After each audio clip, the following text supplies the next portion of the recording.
Para entender GRC en una empresa más que todo financiera, existen bastantes aristas. Podemos hablar de temas muy especializados de riesgos que van desde el punto de vista tecnológico, del punto de vista de negocio. Por ejemplo, podemos hablar de gestión de riesgos de créditos, de mercado, de operacional, reputacional, y nos vamos especializando en muchas cosas, en muchas materias. Pero para poder entender el concepto de GRC, entonces yo recurrí a otra forma para poder asimilar estos conceptos. Estuve buscando en Google y en YouTube y bueno, llegué a poder ubicar un video, que ahora les comento el contexto del video, pero que nos va a permitir a nosotros interactuar un poco y entender un poco los conceptos que trae GRC consigo. GRC es una abreviación de 4 palabras. El primero es gobierno, el segundo es gestión de riesgos y el tercero es cumplimiento. Les comento ahora la situación, que es una situación no financiera que vamos a compartir para que podamos conversar un poco y empezar a descubrir de qué trata estos conceptos. Es un video que trata de un mercado en Tailandia que se llama Mylon. Les explico un poco el contexto de la situación como para poder ver el video y poder analizarlo juntos. Este mercado, en Tailandia, más o menos para explicarles la situación, el contexto, es que existen los distritos o las ciudades están muy separadas entre sí, ¿no? Y aparte de esto tenemos que existen muchas personas que se conglomeran en las ciudades. O sea, existe bastante demanda de servicios, existe bastante problemas de transporte. Los transportes públicos en realidad son los que son más demandados y también no son tan modernos. Yo les voy a presentar esta situación para analizarla juntos. Dicho este contexto, para ponernos en los zapatos del dueño, digamos, de ese mercado. Los empleados que ven ustedes ahí, los comerciantes no son en esta dinámica, no van a ser, personas que trabajan para sí mismos, sino que van a trabajar para una organización, en este caso la de nosotros, ¿de acuerdo? Yo quiero que ustedes me ayuden a entender un poco qué les preocuparía a ustedes como dueño de este negocio. ¿Qué les preocuparía si es que es rentable? Si es que les comento que no está ni bien ni mal que esta situación ocurra, que tengamos un tren dentro del mercado, ¿no? Pero ¿qué les preocuparía si es que el negocio tiene que continuar y ustedes tienen que seguir generando utilidades? ¿Qué les preocuparía? ¿Alguien me ayuda? ¿Algún voluntario por ahí? La seguridad de las personas. ¿En qué sentido les preocuparía como dueño de negocio? Es decir, usted gana 1 millón, que muera una persona al año cuando ganas 1 millón, ¿le preocuparía? Genera pues un impacto reputacional, ¿no? Efectivamente, entonces quiere decir que, ¿cuál es su nombre, perdón? Marco nos comenta de que él no es tolerable a temas de pérdida de vida humana o problemas, incidentes de seguridad con personal, ¿de acuerdo? O sea, no podemos evitar, debemos evitar a toda costa que existan incidentes de seguridad con personas. Entonces él como dueño del negocio no está dispuesto a asumir de que el negocio opere, pero que tengamos esos incidentes. La pregunta sería, ¿cómo Marco trasladaría esa responsabilidad y esa visión que tiene como dueño de negocio a la compañía? ¿Cómo le diría a esas personas que están ahí, que son las que operan, cómo le diría que tienen que alinearse a esa visión de negocio? ¿Alguna idea? ¿Cómo trasladamos esa necesidad? El dueño dice de que vamos a seguir operando, pero no van a haber incidentes con el personal. Les doy una pauta. ¿Qué les parece si nosotros desarrollamos una política o un procedimiento que haga de que cada vez que pase el tren, las personas ejecuten la actividad de retirarse de las líneas del tren? ¿Podría mitigar eso el riesgo en algún aspecto? ¿Cierto? Para uno de esas personas que participan en el proceso de decir, bueno, coméntame cuáles son los riesgos que tú has descubierto o que te interesan que nosotros tratemos. ¿De acuerdo? Eso de ahí es una parte importante en este proceso, en esta visión de gobierno, riesgo y cumplimiento, ¿no? De que las áreas que apoyan al negocio deben estar percibiendo el riesgo. Hay que descentralizar la función de gestión de riesgo, ¿no? Y pedirle a ellos que obviamente nos transmitan a nosotros como dueños de negocio cuáles son esas características del riesgo que como empresa deberíamos controlar. ¿De acuerdo? Ahora, ¿es fácil percibir el riesgo? Bueno, yo más o menos leí un poco la historia de este mercado y bueno, les comento un poco los incidentes que ellos tuvieron, ¿no? Tuvieron, por ejemplo, colusión entre los comerciantes y las personas que viajaban en el tren. Se pasaban la mercadería cuando el tren sobreparaba y hacían el tema de robo o hurto. Por ejemplo, es un riesgo que yo como dueño de negocio no lo puedo percibir, pero un área del negocio sí. Otro riesgo, por ejemplo, ¿qué pasa si el tren se detiene y no funciona? Y el tren es inmensamente largo. ¿Qué ocurre? ¿Qué ocurre con la mercadería? ¿Qué ocurre con la venta? ¿Qué ocurre? Se ve afectada, ¿de acuerdo? Entonces, siempre van a nacer riesgos adicionales, siempre van a haber riesgos que controlar. Y ahora le hago una pregunta adicional. ¿El riesgo de la pérdida humana es distinta la percepción que con respecto al riesgo de pérdida o hurto? ¿Cuál es más importante? Pérdida humana, ¿no? De repente es mi percepción, la mía también, la pérdida humana es mejor y es más alta y es más, yo tengo que establecer todos los controles necesarios para mitigar ese problema en mi compañía, ¿no? ¿Correcto? Entonces hay un siguiente componente que es el que acabamos de descubrir, que se llama la gestión de riesgos, que tiene que ver con esa dinámica que hemos hecho, tiene que ver con comprender de que los riesgos los tienen que analizar y detectar las personas que participan en el proceso, los responsables del proceso de negocio. Para el caso de tecnología, por ejemplo, la gerencia central, el comité ejecutivo, el comité de riesgo operacional, los diferentes entes de apoyo, ¿conocen de los riesgos técnicos especializados que pasan en el mundo de tecnología? No. ¿Cuál es el gran reto que tenemos? Es cómo conversamos con el negocio, ¿no? Para nosotros de repente hacemos un proyecto de ethical hacking y por ahí nos salen vulnerabilidades altas, ¿no? ¿Realmente lo alto para nosotros significa alto para el negocio? ¿Cómo hicimos para involucrar al negocio en esa toma de decisión y decir, bueno, el comité ejecutivo no es tolerable a que el sistema de home banking o el sistema de online se caiga, por ejemplo, ¿no? Un tema importante, perdón que me adelante, voy a proceder, perdón, es el siguiente factor, es una vez que ya el dueño del negocio dijo las premisas de qué es lo que debemos controlar, tenemos una metodología de modelo para identificar los riesgos, clasificamos los riesgos, lo que ocurre ahora es cómo tratamos esos riesgos y ahí viene la serie de controles, ¿no? Podemos hablar de controles tecnológicos, podemos hablar de controles manuales que se ejecutan. Por ejemplo, en este caso, yo pondría un veedor que cada vez que pase el tren, pues toque un pito y las personas empiecen a separarse de la línea de tren. Es un control, o un control de que él registre cada vez que pase el tren una bitácora para tener conocimiento de la frecuencia de transporte del tren, ¿no? Y en ese caso podría más o menos prever el riesgo, ¿no? Pero no basta con haberlo definido, ¿no? El siguiente componente es un componente de cumplimiento, que lo que busca es de que todas las premisas y controles que se definan pues tengan un sustento, que me permitan a mí razonablemente decir de que se está cumpliendo, ¿no? ¿Cómo lo puedo hacer? A través de registros. Voy a ver y pedirle a ese veedor, oye, pásame la bitácora donde notaste de que el tren pasó, cuántas veces comunicaste a los frentes de negocios de que el tren pasó. Eso es cumplimiento. Dar trazabilidad a los controles que voy a implementar en el negocio. En sistemas ocurre lo mismo, ahora vamos a hacer una analogía con sistemas, pero ese es cumplimiento, que es el siguiente aspecto de este tema. Para GRC, la compañía no opera sola, ¿de acuerdo? La compañía no es una isla sola que no está afecta a nada. Para nuestro ejemplo, y para hacer la analogía, yo les diría de que este mercado puede estar afecto a leyes, ¿no? Del Ministerio de Salud, por ejemplo, salubridad pública.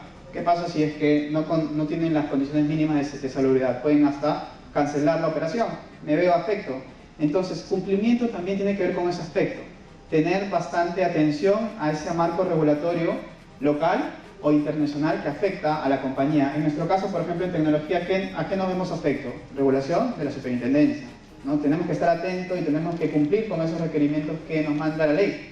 Lo mismo ocurre acá. Y en ese aspecto de cumplimiento tenemos que tenerlo presente, ¿no? Demostrar la adherencia a esas regulaciones locales o internacionales.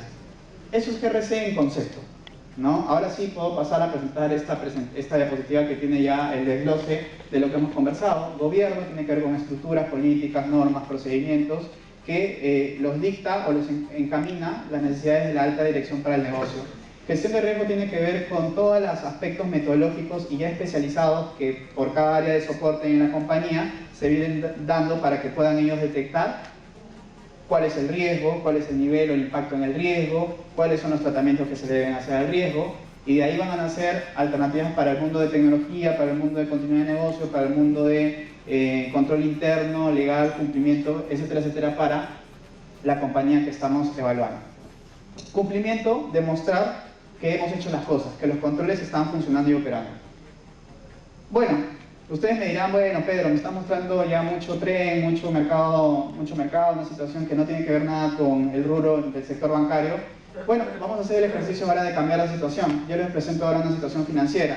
Esto de aquí es una noticia que, bueno, se publicó hace poco. Es un estudio que realizó Deloitte con respecto a cómo estaba la salud del sector financiero. Descubrió que el 60% de los bancos, de entidades, financieras, han sufrido de fraude interno, ¿no? ¿Qué quiere decir? Que cada 6 de 10 empresas han tenido eventos de pérdida, robo. ¿Qué quiere decir fraude interno? Es decir, que las personas dentro de la compañía han ejecutado operaciones que han, malintencionadamente, que han generado pérdidas financieras.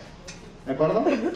Entonces vamos a hacer la dinámica de la siguiente situación. Vamos a tener este evento como punto de partida y ahora les voy a mostrar lo que una de estas compañías financieras, no le voy a poner nombre, realizó, ¿no? Ellos empezaron a tener y detectar esos eventos de fraude, ¿de acuerdo? Interno.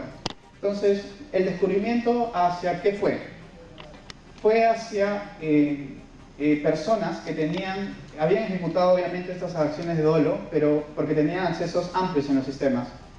Y cuando digo sistemas no es uno solo, pueden tener 4 o 5, pero la persona tiene amplios accesos. Entonces, ellos analizaron que los fraudes venían por el proceso de compras, ¿no? Para explicar la situación. Lo que se busca aquí es que se tengan las medidas, digamos, de funciones separadas.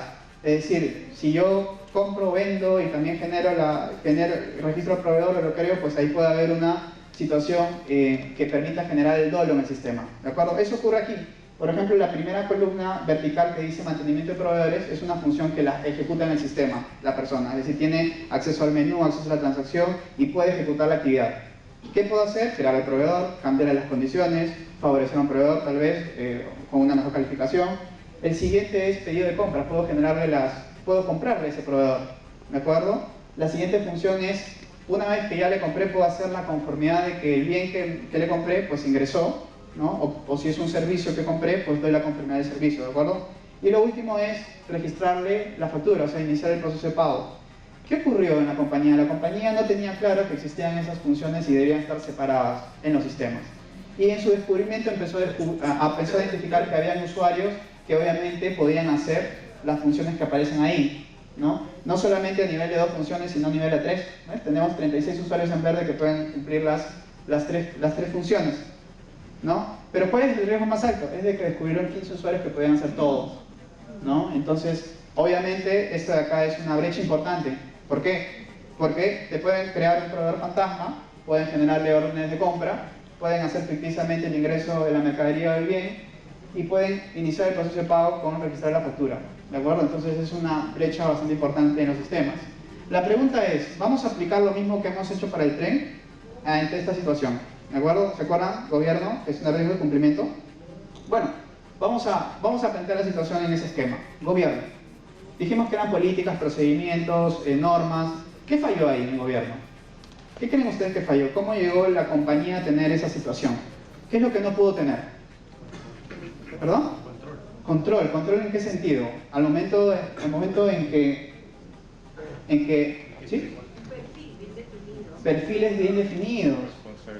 Responsabilidades. Pero estamos hablando de la capa de gobierno. Me parecen excelentes las respuestas. Pero en gobierno dijimos procedimientos. ¿Qué pasó? ¿No había un procedimiento? ¿O de repente una política? ¿O de repente no estaba bien definido? ¿Qué descubrió este grupo de investigadores? En la capa de gobierno descubrió de que efectivamente necesitaban mejoras a su proceso de gestión de accesos. ¿Cuál es el proceso típico de gestión de accesos? Viene un usuario, te pide el acceso, viene un jefe y lo aprueba y le doy el acceso. Proceso típico, ¿cierto? ¿Qué es lo que faltó? Lo que figura en rojo. Faltó la evaluación de segregación de funciones, ¿no? Entonces, obviamente el negocio, nadie le informaba de que había riesgos y obviamente el negocio seguía pidiendo y acumulando permisos en personas, ¿no? Y esto generó el motivo de la situación de dolo. Bueno, entonces, ¿cuál es la solución en esta capa de gobierno? Es arreglar el procedimiento, agregamos las cajitas rojas y listo. ¿Pero se acabó ahí el tema? No. Ahora, ¿quién es el que va a tomar la decisión de si el riesgo va o no va cuando me piden un acceso? ¿No? Hay que identificar a esa responsabilidad en la organización. Entonces, seguimos en la capa de gobierno y nos vamos ahora a ver las responsabilidades. ¿no? Y cuando vamos a ver la responsabilidad vamos a pensar en, bueno, hemos puesto una cajita roja que dice evaluación de riesgos. ¿Quién me ayuda ahora? ¿Quién se encarga o quién va a tomar la batuta en el negocio? De cada vez que pida un acceso, yo como área de tecnología voy a ver la forma de transmitirle los riesgos que está involucrando esa solicitud de acceso y ellos van a tener que tomar una decisión, ¿no? Así como en el mismo caso del tren, en que yo le dije como dueño del proceso, bueno, tienes el riesgo de que te roben, que se coludan el empleado con el pasajero del tren. Bueno, aquí también le vas a comunicar el riesgo y el negocio va a tener que tomar la decisión. Importantísimo, definir la responsabilidad en el negocio. Tecnología no se debe cargar de esa responsabilidad, ¿no? Tecnología no puede asumir riesgos que deberían estar en manos del negocio. Ahora, ¿quién podría ser? Bueno, este grupo, digamos, esta parte de la investigación de las responsabilidades detectó un componente importante y aprovechó que existía en este banco, en esta empresa financiera, los famosos gestores de riesgo operacional, ¿no? Que son parte de la unidad de riesgos, pero que se encuentran en los procesos de negocio, ¿no? Es decir, yo veo el proceso de compra, esta persona es la persona más experimentada del proceso, va a ser el gestor de riesgo del proceso. Entonces, con él voy a trabajar los riesgos, ¿no? Con él voy a decirle, bueno, me han pedido este acceso, tengo el riesgo alto, medio, bajo, ¿qué piensas tú? ¿Va o no va? Bueno, acepta el riesgo con conformidad y dejo el registro, ¿no? Entonces, ellos descubrieron e involucraron en el proceso a esas personas. El siguiente componente, y siguiendo con el GRC, es, ya vimos la capa de gobierno, ya la arreglamos, ¿no? Ahora vamos a la capa de riesgo. ¿Qué pasa en los riesgos? ¿Alguien comunicó al negocio de que existen esos riesgos? ¿Alguien definió las reglas claras de las cosas que realmente generan riesgo alto, riesgo medio, riesgo bajo para el proceso de compra? ¿No? Entonces, siguiente paso es definir esas reglas claras con el negocio. ¿Cómo vamos a hacer las reglas de juego? Si hablamos, ¿se acuerdan en el tren de que había un área en que tenía que empezar a focalizar metodología de riesgo para definir cuáles eran los riesgos que existían? Igual acá, tenemos que darle una alternativa al negocio y decir, bueno, si tú vinculas dos componentes, por ejemplo, este de acá, mantenimiento del maestro de vendedores, y lo vinculas con actividades que tengan que ver el procesar los pagos a los vendedores, pues eso es un riesgo alto, ¿no? Porque yo puedo crear el proveedor y hacerle pagos, ¿no? Entonces, por eso está en rojito. Pueden haber otros riesgos que no sean muy importantes, que estén en amarillo o verde, que es bajo, ¿no? Rojo, alto, amarillo, medio y verde, bajo. Entonces, hay una premisa de riesgo. Una vez que se valida esto con el negocio, se entiende que el dueño del proceso de negocio esté de acuerdo con esto, yo empiezo a ver ya la capa de cumplimiento. ¿Y qué significa la capa de cumplimiento? Es, obviamente, como ya me dijeron, si yo mezclo dos funciones y ya el negocio me reconoció que es riesgo alto, pues no se debe dar en el sistema, ¿cierto? Entonces ya empieza tecnología a realizar actividades. ¿Qué actividades realizaría? Por ejemplo, me comentaron ahí que los perfiles están mal definidos. ¿Qué harían con los perfiles mal definidos? ¿Qué haríamos? Agarraríamos y separaríamos las cosas de sus perfiles, ¿no? Allá el negocio dijo, no puedes mezclar dos menús, dos transacciones, dos actividades del sistema en un solo rol porque es riesgo alto, lo separas. Entonces, tecnología empieza a ser obligación contractual, COSO, que es para proceso interno, que por ahí también involucra un aspecto vinculado a tecnología, y diferentes marcos de referencia que nosotros podemos ir implementando, tener como iniciativas, COVID, ISO, que nos puedan estar dando la pauta como tecnología de cómo controlar los riesgos, ¿no? Pero en resumen, estas mejores prácticas causan este problema. No solamente este aspecto que yo les mostré de tecnologías es que existen para diferentes áreas. Auditoría tiene también su modelo, riesgo operacional tiene su modelo, área de cumplimiento, modelo, legal también tiene un modelo. ¿Qué es lo que ocurre? Es de que al momento en que nosotros evaluamos qué es lo que interesa al negocio, por ejemplo, para una empresa financiera, el frente de mercado, al comité ejecutivo le interesa de que sean rentables los productos, que existan los canales. Para el frente de crédito, al comité ejecutivo del banco le interesaría de que la evaluación de la cartera morosa esté bien, que estemos colocando adecuadamente los créditos. Para el frente de back office, que es compra, recursos humanos, pues que esos procesos de back office funcionen eficientemente, ¿no? Pero existen otros intereses que están relacionados a las normas que yo les mostré, que es justamente esto. Por ejemplo, auditoría interna, y auditoría interna, ¿qué le interesa? Que existan control sobre esas normas que yo les comentaba anteriormente. A seguridad, ¿qué le interesa? Bueno, exige a esas áreas que se pongan en cumplimiento con determinados aspectos de control. Y tenemos otras áreas que son gerencia de riesgo legal, que también van a imprimir y van a estar demandando controles de las áreas. ¿Qué ocurre al final de todo esto? Es de que existe una serie de confrontación. No sé si a ustedes les ha pasado de que han tenido que responder a dos auditorías de un mismo control dos veces. Y han tenido que generar información dos veces. ¿no? Han tenido que hablar de continuidad de negocio, gestión de riesgos, pero nunca conversaron con gestión de riesgo operacional. Ellos tenían sus modelos. Tenemos un sistema de gestión de seguridad de información que tiene un modelo propio, pero no podemos expresarlos en términos de la empresa de negocio porque no tenemos un modelo símil, ¿no? Manejamos en temas de silos, que son los famosos silos y es lo que GRC trata de evitar. GRC es un concepto amplio, un concepto que alinea al negocio. ¿Qué es lo que evita? Evita el doble trabajo y evita de que la compañía esté invirtiendo 2 veces en un mismo control, ¿no? Y por eso les digo de que es importante que nos pongamos como dueños de negocio. Cuando nos ponemos como dueños de negocio realmente vamos a ver los beneficios. Yo, si fuera el dueño de un banco, me interesaría que si puedo invertir menos en controlar lo mismo, pues se realice de esa forma eficientemente. Entonces, GRC lo que hace es, lo he puesto arriba, vincula todo el marco de control y las diferentes áreas, no en esta forma. Vamos a ver en cómo, no en esta forma que genera esto, silos, retrabajo, poca retroalimentación entre áreas, que estemos hablando de riesgos independientes cuando es un riesgo en común, sino pasar a una situación que es esta, una situación en la cual la capa de abajo, que es en realidad la gestión del gobierno de cumplimiento, interactúe directamente de el mismo lenguaje en toda la organización. No solamente eso, sino que genere retroalimentación al comité ejecutivo, al dueño del negocio, en este aspecto de gestión de riesgo, para entender realmente qué le interesa. Es así como es más fácil que tecnología pueda sustentar un proyecto, por ejemplo, de, no sé, un proyecto de migración.